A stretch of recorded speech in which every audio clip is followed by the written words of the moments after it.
अज्ञानतिमिरान्धस्य ज्ञानाञ्जनशलाकया चक्षुरुन्मीलितं येन तस्मै श्रीगुरवे नमः। नारायण परवेदा देवा नारायणाङ्गजाः नारायण परलोका नारायण परामखाः नारायण परो योगो नारायण परन्तपः नारायण परज्ञानम् नारायण परागतिः तस्माते केन मनसा भगवान् सात्वता पतिः श्रोतव्य कीर्तितव्यश्च ध्येय पूज्यश्च नित्यदा। जयति जगति मायां यस्य कायाधवस्ते वचनरचनमेकं केवलं साकलय्य ध्रुवपदमपि यातो यत्कृपातो ध्रुवोऽयं सकलकुशलपात्रं ब्रह्मपुत्रं नतास्मि। Sarvebhyah Namaskaraha. We are seeing the Narada Bhakti Sutras, and I have completed up to Sutra 47 in Narada Bhakti Sutras, and we saw that how the dusangha separates us from Bhagavan. When we have dusangha of any type, it intrudes in our bhakti and separates us from Bhagavan. So after that, we cannot have that union with Bhagavan. So this dusangha has to be renounced by all means. So what is this dusangha? This dusangha is Maya. So how to cross over this dusangha? One has to be careful with the attachment, whatever we have. One should remain in a solitude place and reflect over what we have understood or what we know. One must think over Bhagavan all the time. So all these are some of the tips given in the previous few sutras to cross over this dusangha. And in this sutra also, Sage Narada tells about some of the points to cross over this Maya and be attached to Bhagavan.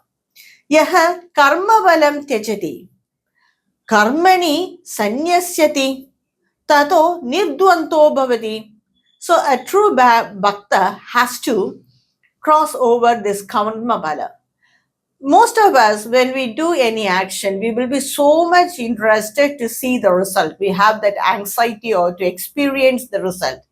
If we experience the result and if it is positive results, then we will enjoy. If it is a negative result, then that is dukkha. So a true bhakta, he is doing this action, any action for Bhagavan. It is the job given to him by Bhagavan and he is doing it to Bhagavan. So he is not concerned about the worldly result. It may be positive or negative. He is not concerned about it. He wants to satisfy Bhagavan, and to that only he will always see and compare with whether it is satisfactory to Bhagavan like that. Whatever result is there for the worldly life, he doesn't care for it.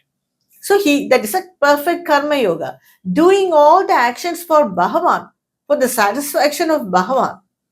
And they are not concerned about the result. It doesn't mean that they do not mind about the result and do the wrong thing again and again. It's not like that. The thing is, they are not attached to the result. Even if they get positive result, they don't hang over it and hang over the enjoyments. And even if there is a negative result, they will try to do more perfectly the next time. They won't just sit there and cry and all that. They are not attached to the result. So that is karma phalam tyajati. One should not renounce the action, but renounce the attachment. In the next point, Sage Narada says, karmani sanyasati. To renounce the action itself. What type of action? Egocentric action. So one must renounce all the egocentric type of action. One must not do action for their own or to satisfy their own needs. one must do the action to satisfy Bhagavan. That action should not be renounced. If that action is renounced, then that is not right. So, karmani sannyasati means one should renounce the egocentric action. Just like an a perfect example is how a mother, she performs action in her house. She does all the work without complaint. Sometimes, very rarely, people appreciate, the family appreciate her. Even if they appreciate, she doesn't care. If they do not appreciate, that's the most thing she will receive. That comment only, all that this is not good, that is not good. That also she won't care. She is doing it for the family, not for the name or fame. So just like that, one must do an action for Bhagavan. Anyway, Bhagavan won't complain. That's for sure. So one must do the action for Bhagavan, not concerned about the worldly result or how the world feels about it. Karmani sannyasati nirdvanto bhavati. If we nirdvanto bhavati means one to cross over the dualities of nature. If we are not concerned about the result of our action, then we will cross over the dualities very easily. Even when someone praises, we don't go up, or when someone condemns us, we don't go down. We are not affected by the dualities of nature or by the dual reactions of people. We are not concerned about it. So it is when we renounce the karma phala itself, all these things comes automatically. One has to cross over the success or failure, joy or sorrow, because all these are connected with the mind and body, isn't it? When we experience something as good, then it is the experience of the mind. Misery is the experience of the mind. Success also, success, failure, everything is the experience of the mind.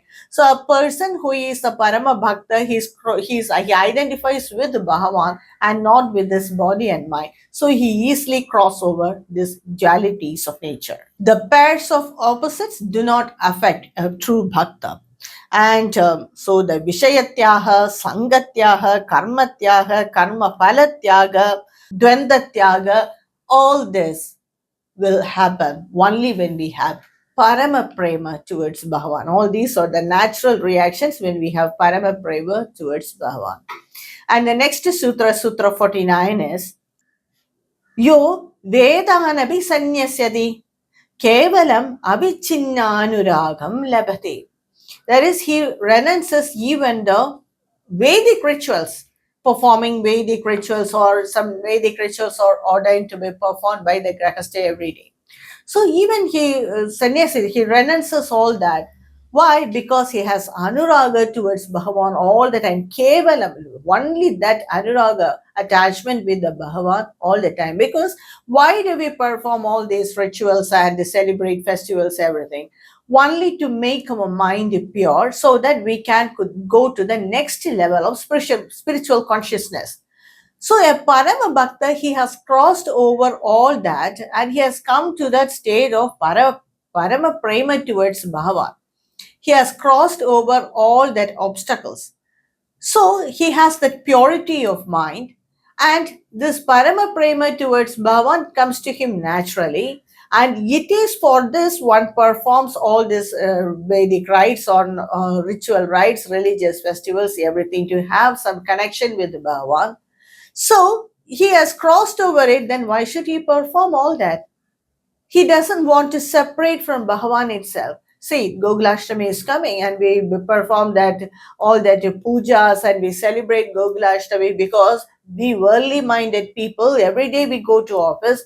Only on the day of Gokulashtami we remember about Bhagavan Krishna and Bhagavad Gita. But a Parama Prema, a Bhakta with a Parama Prema towards Bhagavan or a Para Bhakti towards Bhagavan, it is his 24/7 job itself. He finds pleasure in remembering Bhagavan. He finds pleasure in sharing his emotions with Bhagavan. He always wants to share his space with Bhagavan. So for him, there is no need to celebrate all those rituals which we celebrate. See, Diwali or whatever festival it is, that day we remember about Sri Ram. But a Parama Bhakta always he is with Sri Ram. So there is no need or no compulsion that he should celebrate all these festivals because he doesn't want to separate from Bhagavan itself. That's the main point here. So he may skip even the Vedic rituals. So that's the point there. He wanted to have avichinna anuragam, uninterrupted love towards Bhagavan. So he want to experience that uninterrupted love towards Bhagavan. And so he renounces the rituals, as said that Vedanabi Sanyasati. In the next slokas, Sage Narada tells about some other different point, which I will continue in my next upload. Om Namo Narayanaaya.